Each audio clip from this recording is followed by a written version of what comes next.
Arthur Pembroke did not look like a man who owned half the skyline. On that cold, rainy Tuesday, he looked like a man who had lost his way. He wore an old, frayed cardigan. It had holes in the elbows. His trousers were stained with dry mud from his garden. His shoes were sensible, but they were scuffed and worn thin. To the world, he looked invisible. To the staff at the Velvet Leaf, he looked like a problem. They had no idea that by the time the sun rose tomorrow, their lives would change forever. Stay with me for this incredible story.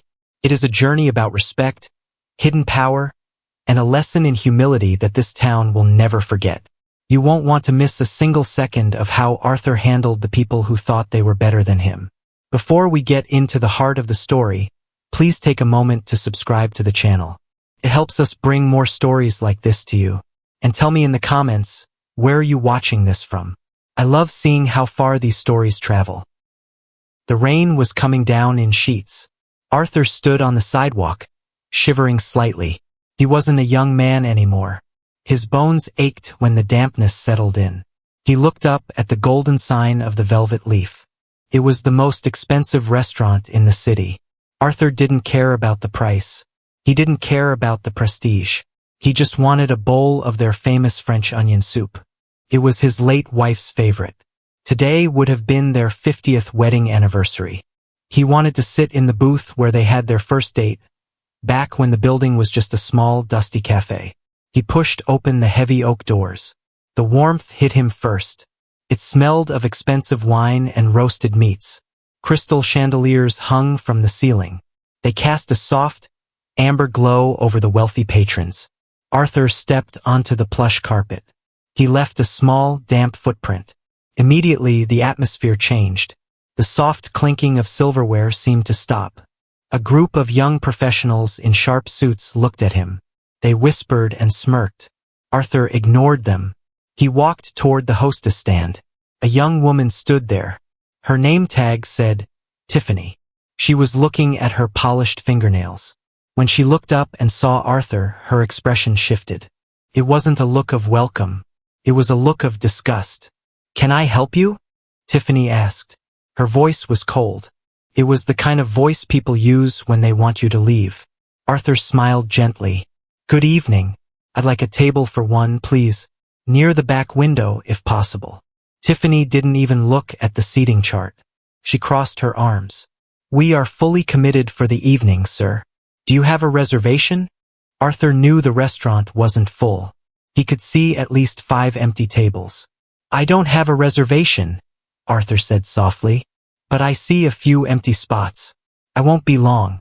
Just a quick meal." Tiffany let out a sharp, mocking breath. "Those tables are for guests who belong here. We have a dress code, sir. This isn't a soup kitchen." Arthur felt a sting in his chest. It wasn't anger. It was sadness. He looked down at his old cardigan. "I understand I'm a bit damp from the rain, but I can pay. I just want to sit for a moment." "I'm going to have to ask you to leave," Tiffany said. She spoke louder now. She wanted the other guests to hear. "You're making the customers uncomfortable." At that moment, a man in a tuxedo marched over. This was Julian, the manager. Julian was a man who took great pride in his power. He looked Arthur up and down. He saw the mud on the trousers. He saw the frayed wool. "Is there a problem here?" Julian asked. "This man refuses to leave, Mr. Sterling," Tiffany said. She pointed at the muddy footprint on the carpet. "Look what he's doing to the floor." Julian's face turned red. "Listen to me, old man. I don't know if you're confused or just looking for a handout, but you are not eating here. Look at yourself. You look like a vagrant." Arthur kept his voice calm. "I am a person, Julian. I am a customer who would like to buy a meal." Julian stepped closer. He poked a finger into Arthur's chest. "You are a nuisance. If you don't turn around and walk out those doors right now, I'm calling security. And then I'm calling the police. I won't have you ruining the reputation of this establishment." Arthur looked Julian in the eyes. He saw no kindness there. He saw only arrogance. "The reputation of an establishment is built on how it treats people," Arthur said quietly. "Get out," Julian shouted. A few diners started to laugh. A young man in a tuxedo at a nearby table tossed a bread roll toward Arthur. It bounced off his shoulder and hit the floor. "Here you go, Grandpa," the young man joked. "There's your dinner." The room erupted in quiet chuckles. Arthur didn't say another word. He didn't argue. He didn't plead. He simply turned around. He walked back out into the cold rain. He stood under the awning for a moment. He reached into his pocket and pulled out a small, old-fashioned flip phone. He dialed a number he knew by heart. "Hello, Marcus?" Arthur said. A voice answered on the other end. "Yes, Mr. Pembroke. Happy anniversary, sir. How was the meal?" "I didn't eat, Marcus," Arthur said. His voice was steady, but it had a hard edge to it. "I want you to call the city inspectors. I want the health department, the fire marshal, and the labor board. And call my legal team. I want the deed to the building on my desk by midnight." "Is everything okay, sir?" Marcus asked, sounding worried. "The Velvet Leaf needs a change of management," Arthur said. "Actually, it needs a complete shutdown. Start the process now." "Understood, sir," Marcus replied. Arthur put the phone away.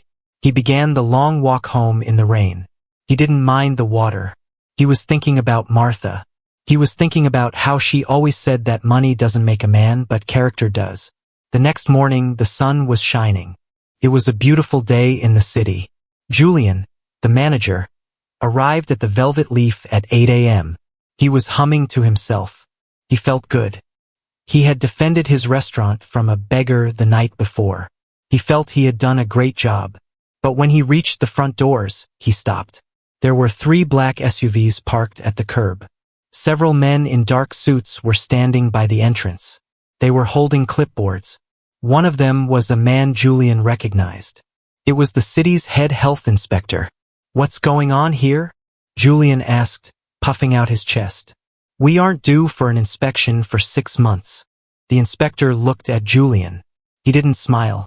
"We received a tip about multiple violations. We also have a court order to halt operations immediately."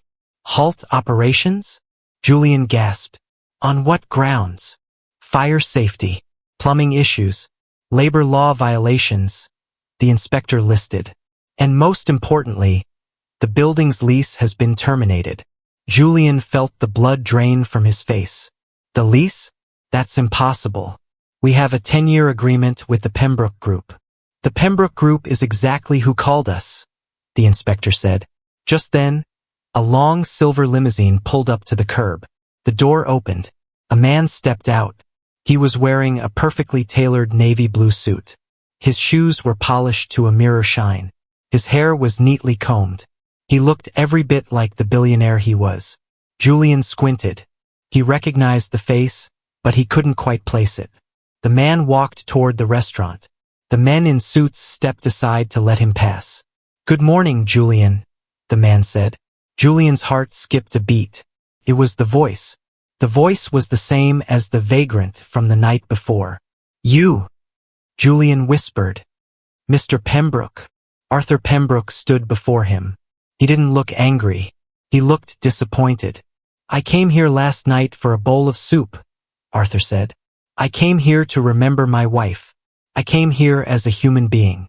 Julian started to tremble. "Sir, I had no idea. You were dressed. The mud. I was just trying to protect the restaurant." "You weren't protecting the restaurant," Arthur said. "You were protecting your own ego. You saw an old man in a worn sweater and you decided he had no value. You decided he didn't deserve a chair or a glass of water." Tiffany, the hostess, walked up behind Julian. She saw Arthur and let out a small gasp. She dropped her phone on the sidewalk. "Mr. Pembroke," she stammered. "We are so sorry. If we had known it was you." Arthur looked at her. "That is the problem, Tiffany. You should treat every person who walks through those doors with respect. Whether they are wearing a tuxedo or rags. Whether they have $1 billion or 5 cents. Arthur turned to the inspector. "Is the building cleared?" "Yes, sir," the inspector replied. "We found enough violations to keep this place closed for a year. The kitchen vents are a disaster. The staff hasn't been paid overtime in months. It's a mess. Arthur nodded. He looked back at Julian. I own this building, Julian, Arthur said. I own the land it sits on. And as of 5 minutes ago, I own the business itself. I bought out your silent partners this morning. Julian was shaking now. Please, sir. I have a mortgage. I have a family. Don't do this. I am not doing this to be cruel, Arthur said. I am doing this because you are not fit to lead. You and Tiffany are fired. Effectively, immediately. You can't do that, Tiffany cried. I can, Arthur said firmly. And I am. But don't worry. I'm not just throwing people out. The rest of the staff, the cooks, the cleaners, the dishwashers, they will all keep their jobs. They will be paid a full salary while we renovate this place. They will be trained in how to treat people with dignity. Arthur stepped closer to Julian. Last night, someone threw a bread roll at me, Arthur said. And you laughed. You thought it was funny to humiliate an old man.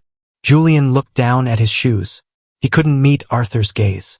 Today, Arthur continued, this restaurant is gone. When it reopens, it won't be called the Velvet Leaf. It will be called Martha's Place. And the first rule of Martha's Place will be this. No one is ever turned away. We will serve the finest meals to the richest people, yes. But we will also have a table reserved at all times for anyone who is hungry and cannot pay. Arthur took a deep breath of the morning air. You see, Julian, you thought the walls and the crystal chandeliers were what made this place valuable. You were wrong. The people are what matter. And you forgot that. Arthur turned his back on them. He walked toward his limousine. Where will we go? Tiffany asked, her voice trembling. Arthur paused. He didn't look back. I suggest you find a job where you have to work with people you think are beneath you. Maybe then you will learn what it means to be a human being. The limousine door closed. The car pulled away. Julian and Tiffany stood on the sidewalk. They were surrounded by inspectors and moving crews. The golden sign of the Velvet Leaf was already being unscrewed from the wall. Inside the car, Arthur looked at a framed photo of Martha he kept in his pocket. I did it, Martha, he whispered. We're going to feed people, just like you always wanted. He looked out the window as the city passed by. He saw people of all kinds, rich, poor, young, old. He realized that for a long time, he had hidden behind his wealth. Last night had been a reminder. It was a reminder of what it felt like to be pushed aside. He decided he would never forget that feeling. The news of the shutdown spread through the city like wildfire. People were shocked. The Velvet Leaf was an institution. But when the story of what happened to Arthur Pembroke came out, the public's mood changed. They weren't sad for the restaurant. They were inspired by the man. Letters began to pour into Arthur's office. People shared their own stories of being mistreated in fancy shops and restaurants. They thanked him for standing up for the invisible people. Arthur read every single letter. 6 months passed. The building was completely renovated. The dark, heavy curtains were gone.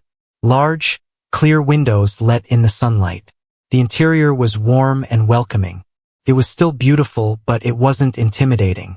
On the day of the grand opening, a large crowd gathered. Arthur arrived, once again wearing his old, frayed cardigan. This time he didn't hide it. He wore it with pride. He walked up to the new hostess. She was a middle-aged woman named Sarah. She had spent years working in school cafeterias. She had a kind face and a warm smile. Good evening, Arthur said. I'd like a table for one, near the back window. Sarah smiled at him. She didn't look at his clothes. She looked at his eyes. Right this way, sir, she said. We've been waiting for you. She led him to the booth. On the table, there was a single white rose in a vase. Arthur sat down. He felt a sense of peace he hadn't felt in years. The menu was simple but elegant. At the bottom of the page, in small, neat letters, it read, No one is a stranger here. If you are hungry and have no means, please speak to your server. You are our guest. As Arthur waited for his soup, he looked around. At one table, a wealthy businessman was eating a steak. At the table next to him, a homeless man was enjoying a hot bowl of stew. They were talking to each other. They were sharing a laugh about the weather. There were no whispers. There was no mockery. There was only the sound of community. Arthur saw a young man in the corner. He was wearing a tuxedo. He looked like the man who had thrown the bread roll months ago. He was now working as a busboy. He was clearing dishes with a focused, humble expression. Arthur had given him a second chance on one condition: he had to start from the bottom. The French onion soup arrived. It was hot and flavorful. Arthur took a sip. It tasted exactly like the soup Martha used to make. He looked out the window at the city. The rain began to fall again. But this time Arthur was in the warmth. And he had made sure there was room for everyone else too. The lesson was clear to everyone who visited Martha's place. A person's worth is not found in their bank account. It is not found in the labels on their clothes. It is found in how they treat those who can do nothing for them. Julian and Tiffany were never seen in the high-end restaurant scene again. Some say they moved to another city to start over. Others say they finally learned their lesson and took humble jobs. But Arthur didn't worry about them. He was too busy making sure the soup was hot and the doors were open. He lived the rest of his days knowing he had done something right. He had turned a place of exclusion into a place of love. And every year on his anniversary he would sit in that same booth. He would wear his old gardening clothes, and he would be treated like a king, because at Martha's place, everyone was a king. Arthur Pembroke's story didn't just stay within the walls of the restaurant. It changed the way the whole city thought. Other business owners began to look at their own policies. They started to realize that arrogance was bad for business. They saw that kindness brought people in. The city became a little bit softer, a little bit kinder. Arthur eventually passed away at the age of 85. He left his entire fortune to a foundation that supported the homeless and provided job training for the underprivileged. But his greatest legacy was that small restaurant on the corner. Martha's Place continued to run for decades. It became a landmark, not because of its food, though the food was excellent. It became a landmark because of its spirit. People would travel from all over the country just to eat there. They wanted to see the place where a billionaire was kicked out and responded with grace. They wanted to sit in the booth with the white rose. They wanted to feel, even for just an hour, that they lived in a world where everyone mattered. And so, the memory of the man in the frayed sweater lived on. He proved that you can shut down a building with a phone call, but you can only open a heart with kindness. Thank you for staying with me until the end of the story. It's a powerful reminder to never judge someone by their appearance. You never know who is standing in front of you. You never know the power they hold or the heart they carry. If you enjoyed this story, please give this video a thumbs up. It really helps the channel grow. And don't forget to subscribe if you haven't already. We have many more stories of justice, kindness, and life lessons coming your way. I'd love to hear your thoughts in the comments. Have you ever been judged unfairly? Or have you ever seen someone stand up for what's right? Let's talk about it below. Remember, treat everyone you meet with respect. You might just be talking to the person who owns the building. Until next time, take care of yourselves and each other.